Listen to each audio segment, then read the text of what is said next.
आज की इस वीडियो का विषय है पल्मोनरी ट्रंक अर्थात फुफ्फुसा विगा धमनी प्रकांड, जो राइट वेंट्रिकल से ये दोनों फुफ्फुस की ओर जो जाने वाली जो धमनी जो है, आर्टरी जो है, इसके बारे में आज हम जानकारी लेंगे। तो ये जो पल्मोनरी ट्रंक जो है, जो राइट वेंट्रिकल से अर्थात हृदय से फुफ्फुस की ओर जाता है। तो फुफ्फुस की ओर जाने वाली या लंग्स की ओर जाने वाली ये प्रमुख धमनी है, आर्टरी है। और ये जो आर्टरी जो है वो ऑक्सीजन हीन रक्त को, मतलब डीऑक्सीजनेटेड ब्लड जो है, उसको फुफ्फुस की ओर अर्थात लंग्स की ओर ले जाती है।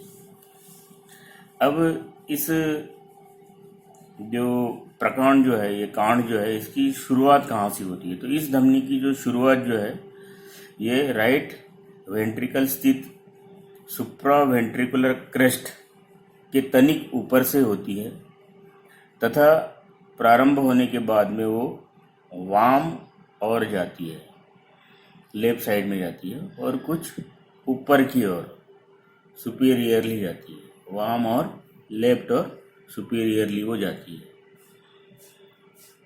इसके बाद में कुछ पीछे की ओर भी जाती है, ऊपर की ओर वाम और ऊपर की ओर पीछे की ओर जाती है। और ये जब जाती है तो कौन सी रचनाएं इसके संपर्क में रहती है? तो प्रारंभ में जो है वो असेंडिंग एओर्टा के सामने होती है। बाद में जो है असेंडिंग एओर्टा के बाई ओर अर्थात लेफ्ट साइड में रहती है। पश्चात वो जो आर्च ऑफ एओर्टा जो रहता है, उसकी जो नतोदरता रहती है अर्थात कॉन्केविटी जो है, उस कॉन्केविटी तक जाती है और फिफ्थ थोरेसिक वर्टिब्रा के तल पर अर्थात लेवल पे वह फिर left and right pulmonary arteries में विभक्त हो जाती है। तो इस प्रकार से ये जो हमें दिख रही है, ये सुप्रा वेंट्रिकुलर क्रेस्ट है। यहाँ से ये पल्मोनरी ट्रंक चालू हो गया। प्रारंभ है ये असेंडिंग एओर्टा जो है उसके सामने रहती है, बाद में ये लेफ्ट साइड में जाती है, और ये जो आर्च ऑफ एओर्टा जो है उसकी नतोदरता अर्थात कॉन्केविटी के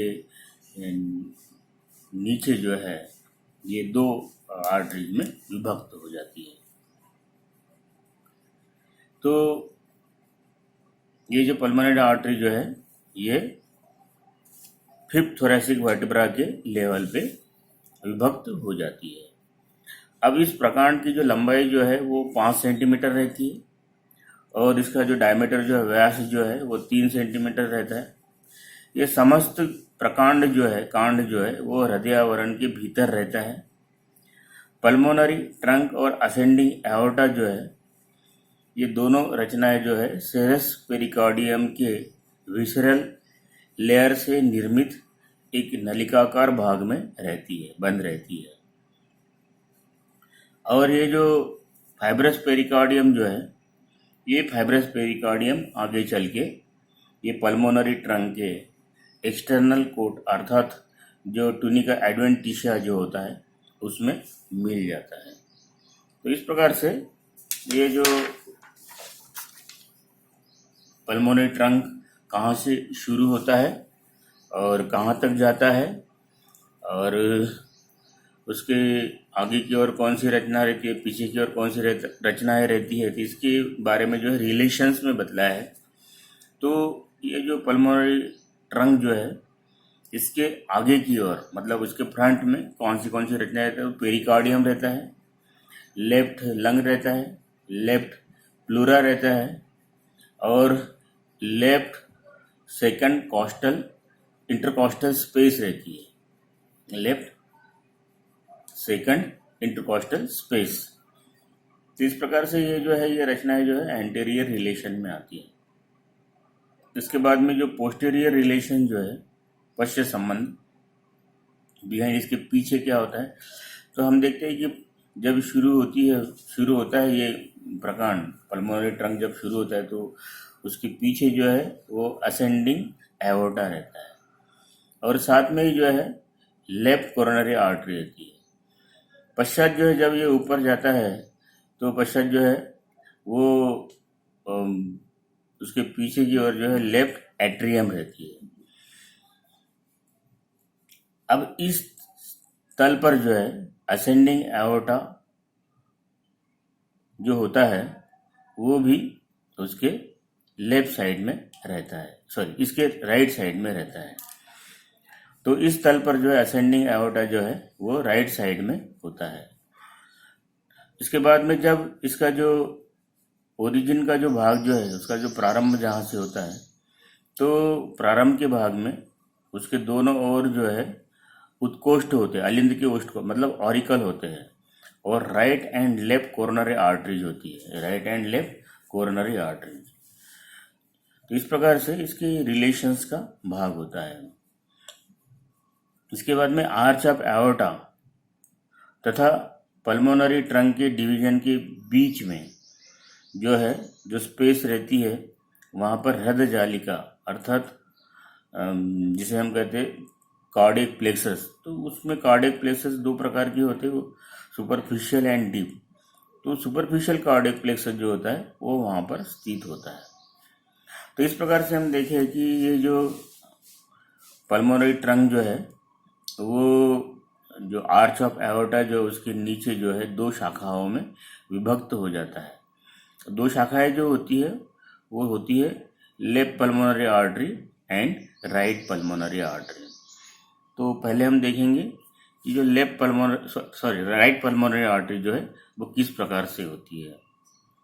तो राइट पल्मोनरी आर्टरी जो है जो राइट लंग की ओर जाने वाली धमनी है, जो लेफ्ट पल्मोनरी आर्टरी से अधिक लंबी होती है और क्षितिज अर्थात हॉरिजॉन्टल होती है। इसके आगे के जो संबंध जो थे एंटेरियर रिलेशंस, तो एंटेरियरली जो है वो असेंडिंग एओर्टा रहता है, बाद में सुपेरियर वेना केवा रहता है, सुपेरियर राइट पल्मोनरी वेन भी रहती है। तो ये जो रचना है जो है ये राइट पल्मोनरी आर्टरी के आगे की ओर रहती है।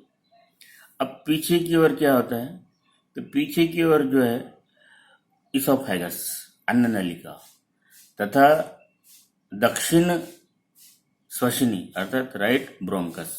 तो इस प्रकार से ये जो रचना जो होती है आगे की ओर और पीछे की ओर होती है। इसके बाद में जब ये जो राइट पल्मोनरी आर्टरी जो है ये जब कुछ नीचे जो उतर जाती है तो वो जो है right root of the lungs में जाती है, और right root of the lung में उसकी दो शाखाएं होती है, superior branch and inferior branch. तो जो सुपीरियर ब्रांच जो है वो इन्फीरियर ब्रांच से छोटी होती है, और वो जो ब्रांच जो है सुपीरियर राइट ब्रोंक्यूल से साथ में मिलकर फिर सुपीरियर या अपर लोब में जाती है, लंग्स के अपर लोब में जाती है। इसके बाद में जो इन्फीरियर ब्रांच जो है वो पुनः अर्थात दो शाखाओं में विभक्त जाती है, पुनः दो शाखाओं में विभक्त हो जाती है, और उसमें की एक जो शाखा जो है वो राइट लंग के मिडल लोब में और दूसरी जो है लोअर लोब में जाती है। तो इस प्रकार से जो है ये जो राइट पल्मोनरी आर्टरी जो है उसके रिलेशंस और उसकी ब्रांचेस होती है। इसके बाद में जो है ये लेफ्ट पल्मोनरी आर्टरी। तो जो लेफ्ट पल्मोनरी आर्टरी जो है जिसे हम कहते हैं वाम फुफ्फुसा भिगा या फुफ्फुसी धमनी, ये राइट लंग्स की ओर जाने वाली धमनी जो है उससे ये छोटी होती है। मतलब ये जो है ये लेफ्ट लंग्स की ओर जाने वाली होती है, लेफ्ट लंग की ओर जाने वाली होती है धमनी, और ये जो है ये राइट पल्मोनरी आर्टरी से छोटी होती है। ये जो धमनी जो है ये धमनी डिसेंडिंग एओर्टा तथा लेफ्ट ब्रोंकस के सामने होती है। डिसेंडिंग एओर्टा और लेफ्ट ब्रोंकस के सामने होती है। और ये जो धमनी जो है वाम फुफ्फुस मूल अर्थात left root of the lung में जाती है और वहाँ पर ये फिर दो शाखाओं में विभक्त हो जाती है। तो दो शाखाएं जो रहती है ऊर्ध्व शाखा और अधः शाखा, superior branch and inferior branch. तो ये रिस्पेक्टिवली जो है सुपेरियर और अपर लोब या इन्फीरियर अर्थात अधः लोब में जाती है। तो इस प्रकार से ये जो लेफ्ट पल्मोनरी आर्टरी जो है उसके रिलेशंस उसकी ब्रांचेस होती है। अब ये जो आर्च ऑफ एओर्टा की जो कॉन्केविटी जो है उस कॉन्केविटी के साथ में ये जो लेफ्ट पल्मोनरी आर्टरी जो है वो लिगामेंटम आर्टेरियोसम से जुड़ जाती है।